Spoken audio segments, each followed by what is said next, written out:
I am the king, the self-proclaimed king of pizza. In this episode of The King, we're going to make the muffins. And not only one the muffin, but two types: spinach, French feta, and bacon, and chicken, meatball, and Asiago.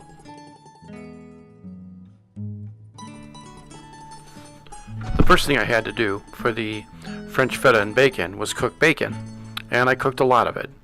I cooked 1.5 pounds, which of course will make more than I'll ever use here in this batch, but that's how I roll.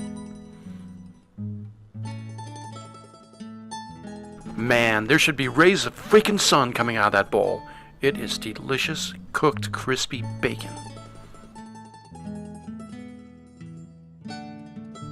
Next up, I wanted to actually chop up poblano peppers and cook them down, because I've found that rendering them down provides a sweetness with the spinach, and also a little bit of heat, although hard to tell sometimes. Depends on how hot the poblanos are. But this is one of the ingredients I add to the spinach, French feta, and bacon. Next, I'm going to use a white onion, or you could use yellow onion. I believe this is yellow onion I have here, and I use this basically to make the spinach and poblano base a little deeper, and I just enjoy the flavor it imparts after it's cooked. And I wish I could be a better cameraman right now. Terrible. Now what I'm going to do here is I'm going to render down the poblano peppers, and if you can see, I'm going to put a little bit of that great goodness. It's a little bit of bacon fat in there. Hey, why not? It's golden goodness. Everyone wants bacon flavor, why not have it? So I'm going to cook down the poblanos and use a little bit of Chardonnay.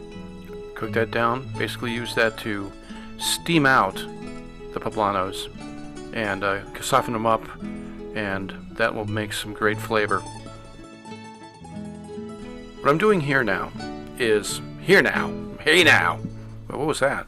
Anyways, what I'm doing next is I'm cooking down the onions with the poblanos, which are about halfway cooked. And I can't tell you how soft they're supposed to be. I don't have a scale, but what I'm really doing here is wanting to cook the onions down a bit with the poblanos. Poblanos take 3 to 4 times longer to cook, so therefore add the onions and then we'll be done. Okay, the next thing I'm doing here is it's time to really, what I guess I would call, chow down the onions. Once again, going to use a little bit of bacon grease, not much, just a little bit. Okay, well, maybe more than I thought. You're not counting calories, are you? No, don't worry. This is like zero fat bacon. Don't worry. Oh yeah, what, salt? No, don't worry. That's faux salt. Fake salt. Oh, I wish. So now, we're going to drop the spinach in. And yep, even that piece that fell on the counter. Don't worry, the counter's clean, I think. Alright, then we're going to drop in water, and we're going to let that steam up. Cover it up. Up, a little more water. Okay, now let's cover that up. And let's let that steam. Whoa. Let's see what we have here. The bacon's cooked down. It's basically wilted a lot. You'll see. When you push it around the pan, you'll see that it's really cooked down, and that's really what I want. I don't want to char it, but I do want to get it down to where it's like chowed, like they call it in Chinese cooking, where you're chowing it down. So, and I want to be able to press water out of it. As you can see, there's just, my mouth's watering now. There's the garlic in the bottom of the pan. That is going to be fantastic inside my sauce. Really, it's basically a puree. It's the body of the spinach, feta, and bacon pizza muffin. Gonna fold it up and scoop it into a bowl here. Yep, get all of it out. It's green gold. Green gold. I gotta come up with something better than green gold. Really doesn't sound that good. But anyways, what am I doing? Well, I must be like one piece of spinach there. Anyways, as you can tell, I'm recording the audio after the fact. So here we are with my food processor, and what I'm going to be using is tomato paste. Of course, organic tomato paste, and about half a can of organic tomato sauce. Kirkland, of course. Costco. Sorry, U.S. Foods. But anyways, so I'm going to be putting the paste in. And the reason I'm using paste, by the way, is really because it's sweet. And it's pretty thick. I don't need to really thin the sauce down too much. And I'm going to use only half a can. So figure it out. Sometimes nowadays they're 15 ounces. They've gone down from 16. We're going to put the bacon in next. Bacon spag, of course. We're going to make this in 2 batches because I've got so much. I'm going to freeze a good portion of this to make a lot more pizza muffins. But for what I need to make for an event at work, I have more than enough, well, quite a bit more than enough. And here, this is what I'm doing. Whoops, I'm not wearing gloves. Look at that, people. I'm not wearing gloves. I apologize. Wow, that is bad. I like to handle food. If I handle food, like that, I would wear gloves. But I just noticed now I'm not. Damn. Oh, look at that. Huh. Thank God they're fully cooked. Oh, no, but I'm being sterile there. Look at that. Oh, that's sweet. That's nice, Eddie. Yeah, a few less germs. And bacon, handling with my hands. Boy, I could never work at Subway. Ever. Ever. Okay. So now I'm going to... I'm making myself laugh. Because I really try to be sterile. I really do. Anyways, so I'm mixing it up. The goal here is to get a creamy texture, and I think you'll see what I'm looking for, what I'm aiming for here. And it's a good mix, crunching up the bacon, mixing the poblano, the onion, the spinach, of course, and the tomatoes. Really, basically the binder here. Doesn't really need to be a binder. There's enough water in there, as you could see when we're putting it in. And I'm just trying to get everything in off the top of the lid, and getting it back down again. Okay, and there we go. So let's mix it up one more time. I hope you do have a food processor if you're going to try to make this. I don't think you can do it in a blender unless you have a really good power blender, like, I don't know, one of those $300 blenders, but it might actually make soup out of it, so you have to be careful. Really, really do. That's why I think a food processor is just the right tool for the job here. And as you can see, I'm going to let it go for a little bit here. I'll probably have to cut the video here, so just going to keep it going. And now I should have what you're looking for. It's basically it's a very smooth puree, and that's really the way I could describe it. I don't know if there's a better way for you to look at it, but it still actually has the bacon chunks in it, but really more importantly, what it really has come down to is being a really good, like almost like, it's not pesto obviously, because that would be too much of a liquid, but it's pretty thick, and it has some body to it, and that's what I want. Okay, next what we're going to do is make basically our dough. We're going to use iodized sea salt, extra virgin olive oil. We're going to use organic flour here, and then most important beverage is beer. And Pabst Blue Ribbon. God bless America. Pabst Blue Ribbon beer. Well, we're going to use 2 of them, and here's the rule of thumb. It's 2 cups of flour for every 1 can of beer. 2 to 1. 2 cups of flour for every 1 can of beer. It's amazing. So simple. Really is. If you think of it, if you can remember that, 2 cups of flour to 1 can, you'll never forget, and you'll be in to the pizza muffin empire. I'm going to use a little bit of salt here.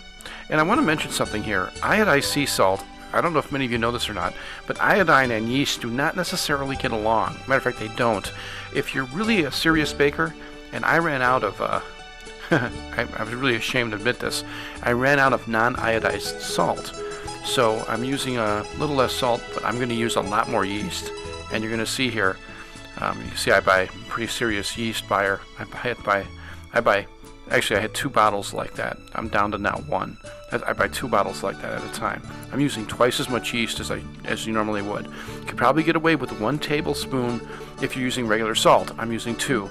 Now I'm going to put the olive oil in here because I really want to have kind of, the cellular walls with a little bit of oil. I like olive oil with dough.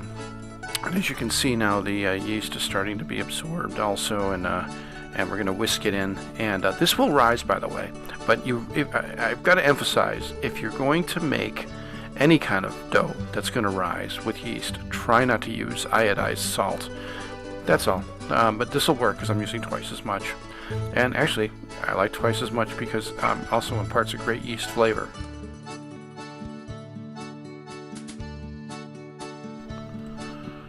Okay, so what I've done here is, of course, had a time lapse a bit. I let this sit for a bit and let it break down where the yeast is now breaking down into the water, and it shouldn't be granular. It should be absolutely smooth. All of the yeast should be broken apart in little cells that are just floating in their happy little wort. And now comes the point of adding the flour. So as you remember, we use 2 cans of beer, so we're going to use 4 cups of flour. And at this point, we're going to put the first 2 in. I don't know what I'm doing there. Why did I go back for more? Okay, I guess I went back for more. Okay, I'm going to put 2 in. And I know I'm going to put 2 in because it's the way I always do it. Because I'm a double batcher. I'm not going to just make a single can of beer's worth. Now, we got 2 cups in there. We're going to mix it in.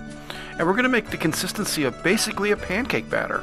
That's what we want, but there's no way we would use it that thin, or this is even thinner than pancake batter. It's like a crepe batter. This is about what crepes would be like, actually, if you're making crepes. And the reason you're doing it this thin is you really want to get this mixed up very well, because this incorporates all the oil, yeast, salt, and sometimes you even put sugar in. I didn't put sugar in this batch, but that's all right. I really didn't want to. There's enough flavor in here.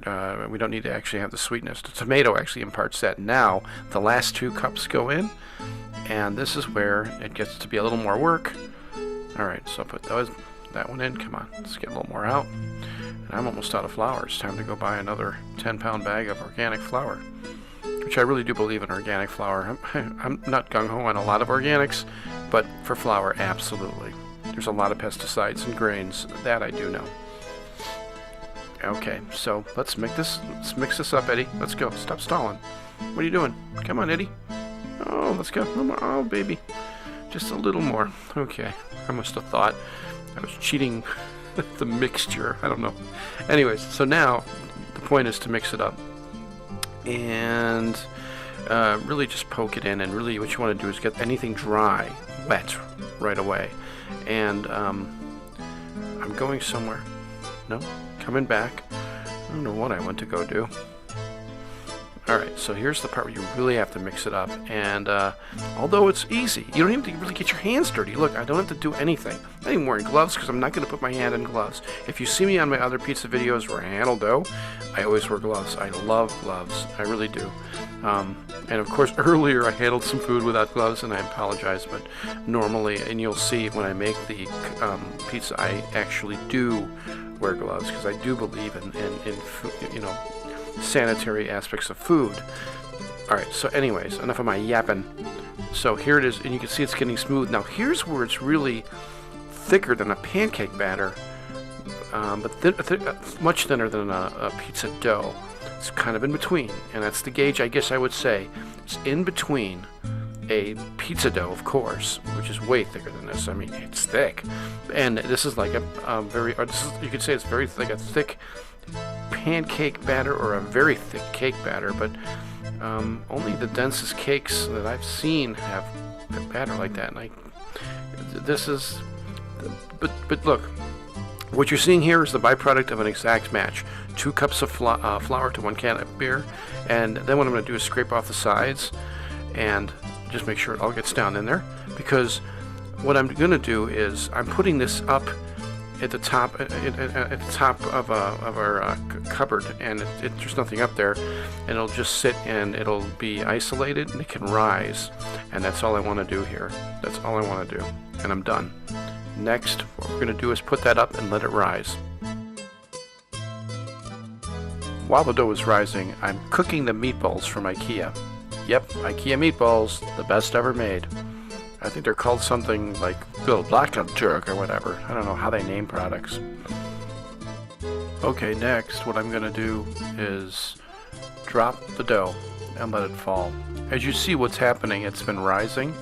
It's been pretty active. Of course, remember I said I used iodized salt, but I used a lot of yeast. And what you want to do then is scrape it down off the side walls and really just get it ready for to be used, to be called into the big game. You know, it's like your star player. Because really, truly, dough is the star. Everybody who has great pizza always comments on the dough. I haven't really, I've never heard someone say, that cheese was the best cheese ever. Okay, it's basically time to create our muffins. Now, these are Teflon pans, and I'm using Teflon pans because I don't have to use any oil. I put oil in the flour already. And what you can see I'm doing is I'm scooping out the dough and just trying to get what I consider to be like a ½ inch in every cup. And that's it, no more. Because if there's more than a ½ inch, it's going to rise too much and push everything out of the cup. I can't urge you enough to tell you that if you think you're going to make really thick cupcakes, or pizza muffins, you're going to wind up making a big mess in your stove. Do not put more than a ½ inch in from the bottom of the cup to the midpoint. Matter of fact, you can even look at these particular trays and say that's probably about a 2-inch depth, or 1.75 inches. And really, I'm only, actually probably 1.5 inches. I think that's really what it is, 1.5 inches. And what I'm doing is I'm just filling it up halfway at the most. But really, to be honest, about a ½ inch is all I really want. And you'll see I get better and better at this the more I do it. I get faster and faster, and you will too. Yeah, and you're going to get a feel for it. And that's the thing. First time you do it, you're probably going to be like, I don't know, how do I do this? Well, first off, use silicone spatula like I've got, because it certainly makes it a lot less sticky for the dough. That really helps a lot. I'm not wearing gloves, but I'm not really touching the dough at all. And I will, of course, wear gloves when I put everything together. That's very critical for me. And here we go, and I'm just going to speed this up, and we're going to do a time lapse to show how I do all of the pans at one time, and that's key. So let's do that next.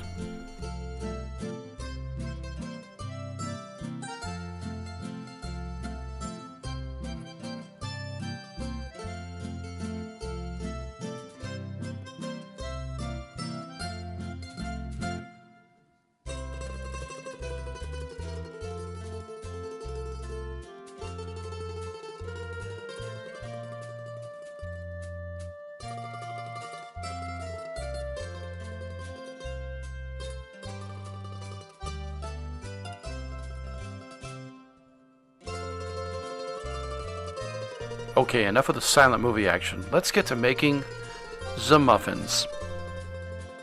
So I've got the muffins formed here and ready to go. And what I've got is a stock tomato sauce with a little onion, oregano, salt, and garlic powder. Then I've got the Asiago block cheese. That's Asiago from Boarheads. And this is a 60-40 mozzarella provolone mix. Fantastic. I love it. It's always in my house. And now it's ready to basically cut the block up. What we're going to do is cut the Asiago up into about, and let's see if I show you, and I think I do here.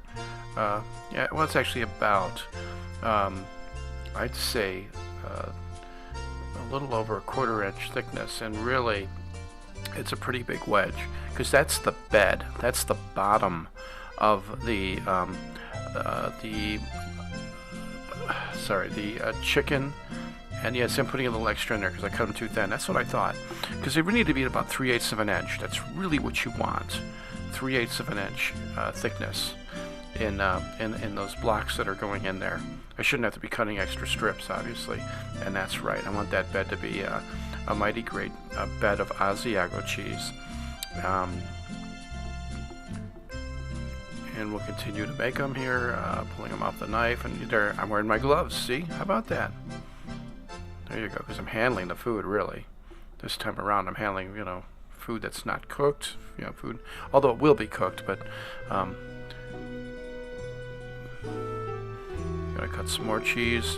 I'm not gonna speed this video up, actually, but because this is kind of important. to see how this is made. And of course I'm going to make a tray and a half of these.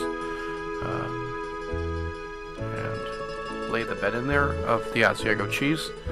And, yeah, sure, put the surplus in. Why not? You deserve it. You deserve it, little muffins. You're winners. Okay, now I'm going to put about a tablespoon of sauce. Maybe not. Maybe a little less than a tablespoon. If you can see what that is, and you can judge it. I don't know. I'm going by feel here. But I can only put so much in, and you have to be careful of this because you can't put too much moisture in here. That's why the spinach compound that I make, it works so well. It holds up under higher volume. But you can't put that much sauce in because it'll just go all over. So you have to kind of, put it in here. And now the next thing we're going to do is we're actually going to get the dip. Oh, those things are awesome. Those IKEA chicken meatballs. Oh man, I'm telling you right now, it is. I'm hungry. Just doing this. It's just great. Oops, wait. Oh, I made a mistake there. Look what I do.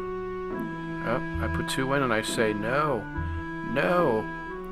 This is when I realize it's got to be 3. Every muffin's... Oh, wait, when do I figure this out? I know I figure it out soon. Wait. Oh, I'm doing the math. Wait a second. Yeah, there you go. More meat. More meat, please. Thanks, Governor. I like that. Right. Do you like meat? Yeah, I like meat. All right. So, there's our chicken meatballs, and man, they're good. Oh, damn. Oh, wait, I have a microwave right at my desk. Oh, I have to have meatballs, too, I guess. I have them in the freezer. I got 5 bags of them in the freezer. I buy 6 bags at a time when I go there. Oh, man. I tell you, it never gets tiring? I don't know. I need some beer. Matter of fact, for the next, I'm going to start drinking after this voiceover right here. Because it's a little bit late. Alright, I'm a nighttime alcoholic, people. Nighttime alcoholic. I don't drink during the day. I don't know how people can drink Bloody Marys. Terrible. I just can't figure that out. Even drinking before, and even drinking at a football game, like Soldiers Field. I have a hard time with that. But that makes me sound like a real wuss. Sorry, guys. Hey, guys I play hockey with, watch are going to take my man card from me. Alright, so here's basically what we're doing is you're finishing this off, and you're putting down a little trio of meatballs right on top, and of course we just need one more here, and then we can complete this rack, or this tray, really. Let's lay them in. Delicious. Keep going. I'm loving it. Alright, and now the provolone, yep, there, Shelby. The provolone Asiago mix is a 60-40. Mozzarella's a great binder, but provolone really is like the person with the wit at the party. Mozzarella's there to, provide the base, or if it's a rock band, mozzarella provides the bass, and the provolone's like, wee, wee, the high note. Yeah, oh yeah, totally, dude. I'm not even drinking yet. Imagine when I start drinking, it's going to be great. You're going to love the voiceover then. But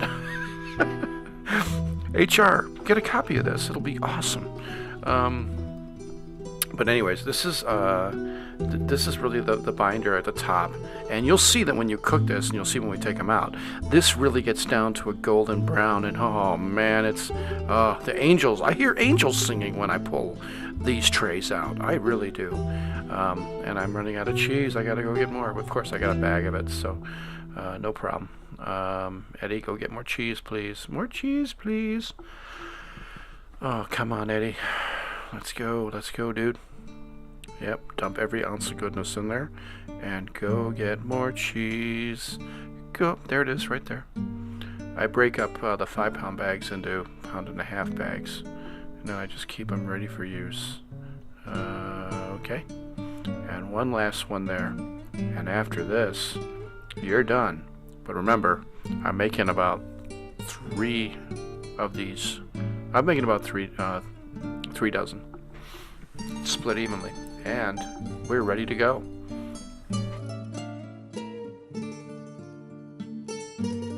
Okay. So what we've got here is our feta, which is our French feta. This is our spinach puree that we made with the poblanos, and then of course the cheese and the muffin base. One thing about that, remember we used onion, poblanos, we do use garlic in there, and now it's time to actually spoon it in. Now, once again, I told you that tomato sauce is pretty thick. Take two. I won't redo this again, but tomato sauce is pretty thin, but this is thick. This you can put in thicker. And I know you're saying, well, Ed, you're not putting it in that thick. Oh, well, wait. There's a reason. I'm putting in 2 layers. It's basically a sandwich. So I'm putting in the spinach on the bottom of every one, and that will actually make kind of like I hate to say an Oreo cookie with the feta, but that's really what I want. I want the spinach to sink down into the actual dough and keep it down, and then have the dough rise around everything and make just a wonderful envelope around the spinach, feta, and spinach again, and then with the mozzarella and the provolone on top. And the French feta, as I've mentioned before already, this feta here is about the best feta I've ever had for making things that were creamy without a lot of salt. It's a creamy feta. I really like it. It's just absolutely great. And that's a pretty thick slice. I mean, you can see where I'm slicing it there. I'm trying to put extra in there. Really, I'm not going to skimp on the feta because this is the cheese. Really, we don't have the Asiago in this one.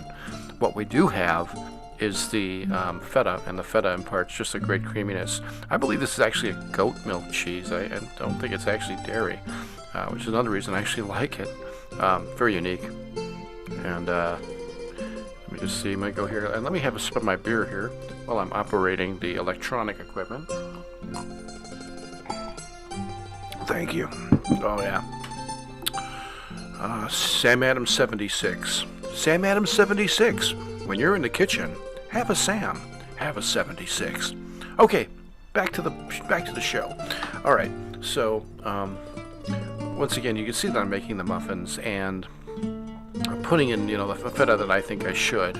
I don't want to skimp on anyone having these. I want them to have that great creamy explosion of feta. And, chop, chop, chop. Let's go, Eddie. Let's go. All right, 1, 2. Come on. One more. All right. Now, this is more laborious, of course, than the meatball, because now I'm going to have to put another layer, and I'm trying to push down. You see what I'm doing? I'm pushing down into the dough. I want to push the dough around what I'm making. This is going to rise. This is absolutely going to rise, and it's going to push up a bit, and as it does, it'll solidify. It won't go all over the place, and you'll see the end result here. And we're just making it, spooning it in, la. Excuse me. Sam Adams 76, crisp, refreshing to the last drop. All right. And we're almost done here. Then I can actually put the cheese on. Come on, Eddie, put some more on there. There you go. Eddie, yeah, let's go. Oh, Eddie. All right. Good job. Now, the sealant. The closer. The mozzarella provolone mix. And you might say, well, why do you even need that? Well, if it's pizza muffin, it's got to have it. It's got to be topped with a cheese that melts and looks golden brown. The best. And actually, like I said, provolone is a great flavor. Mozzarella's good, but if you're a true pizzeria, in my opinion, and while I'm doing this, I like to say this, should never be using just one cheese. They should be using at least 2 to possibly 3 or 4. Although I've heard of some using like Brick and Monterey. And if you're going to do that, get the hell out of here. But that's not pizza cheese. It's a good extender. In other words, it's a great substitute for mozzarella, I guess, although I still think mozzarella's good. But anyways, kind of going on a sidebar here while I'm actually making this so you can actually see it being made, but I think you'll know at the end of this what it's going to look like. It's going to look like 12 muffins ready to be baked. And we get some more cheese. More cheese, please. All right. And just cram it in there. Attaboy, Eddie. Never skimp on cheese. I hate when you go out for pizza and the crust is just so exposed, like you couldn't spread the cheese out, you knucklehead. Oh, I just hate that. I hate that. Cheese is everything in pizza, and if you're not going to give it to me, then I'm not going to come back. All right, and we are ready for the oven. The oven is set to 400, and we're cooking away. Soon these will be golden brown. Drum roll, please. Oh yeah. Now that's the meatball. That's the chicken meatball with the Asiago. And that is the spinach feta bacon. Those are your two. Now they could be a little more golden brown, but you see they're very golden brown on the edges, which I like. And the meatballs came out pretty well too. And if you'd see me in the background there in the corner of the screen, I think you'd see I'm moving everything up to the top rack. I also have a stone in the bottom of the stove that really travertine is what it is. You can go to a hardware store and get travertine stove. Okay, one thing I'd like to show you here is that now that this is cooked, what we ought to do is separate them.